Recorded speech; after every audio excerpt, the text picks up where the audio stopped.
So you've got a mom, a delivery is imminent, you are it. There's nobody else to come help, it's just who you have in the room. And so we're gonna go through steps of what to do under a couple of circumstances.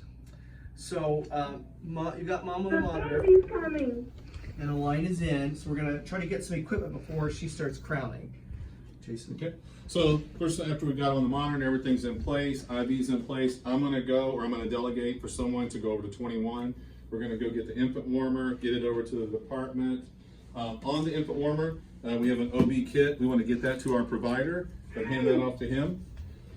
We also have our APGAR paperwork, which is below it also on the back. It'll help you to keep you on track. Please, give me the door off. And then from there, I'll turn it back over to Dr. Guffey. All right, so you want to have your kit ready. In there, you're going to have a few things, but you're going to have 2 clamps, and you're going to have something to cut the cord with, a scalpel. You've got some pads, and you've got a blanket for the baby to warm. You've got a bulb syringe to suction if you need it. And then at that point, you are just waiting for the crowning. And so it's kind of a controlled expulsion. You don't want the baby just to fly out. So as the baby comes out, or is coming out, you want to have support with your hand. And so maybe a little dilation of the perineum as you wait for the baby to start crowning.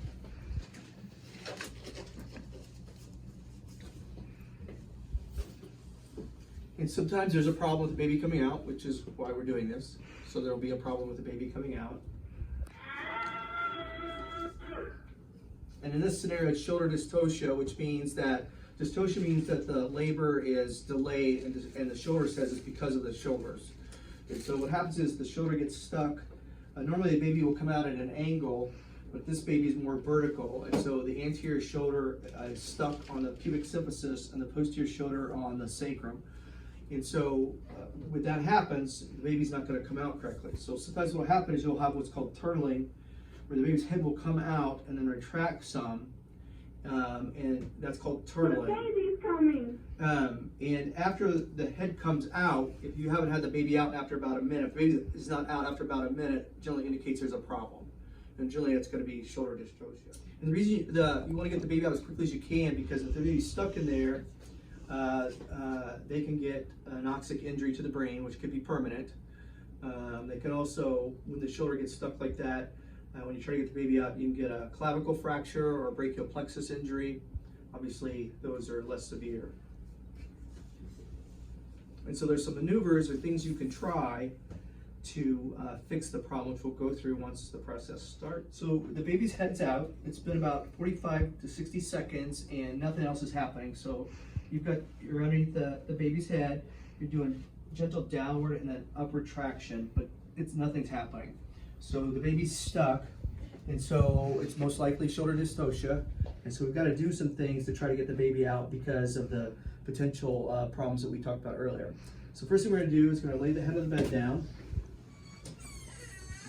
and that gives us more room for the baby. The next thing we're going to do is we're going to do the McRoberts maneuver, and we're going to lift the legs, the knees to chest position, and see if that does anything. The baby's still stuck.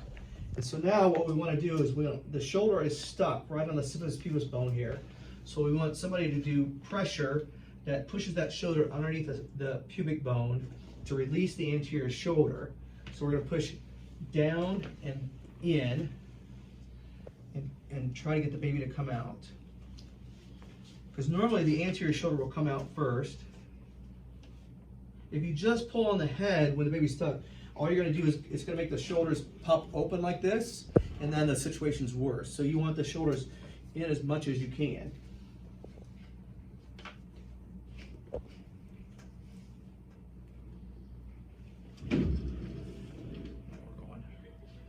And so now, with those maneuvers, the anterior shoulder is delivered. And so now you just bring the baby's head down and then up, theoretically, not a ton, but.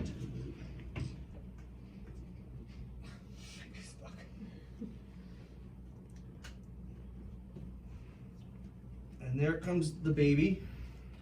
So, and then basically at that point, assuming the baby is doing well or not doing well, either way, you want to put 2 clamps on the cord about here, cut, Baby's crying, everything was good, so now baby goes back to mom after we dry the baby and put some warm blankets on. We give it to mom. And that's it. So we just want to show you, so when the baby's in utero, this is a pubic bone, so the shoulder is stuck right there. So depending on which way the baby's facing, you want to try to get that shoulder out of the way. So you're going to have your assistant do pressure to try to push this shoulder in and down underneath the pubic bone, and then the baby will come out. So like I said, so if the baby's shoulder, it depends on which way the baby's face is looking, because if you push this way, it's most likely not going to do anything. So you have to push from the posterior side of the, and then if the baby's the other way, I should be more gentle. So again, you want to push this direction so you can push this shoulder out. So you have to know which way the baby's facing to know which way to push.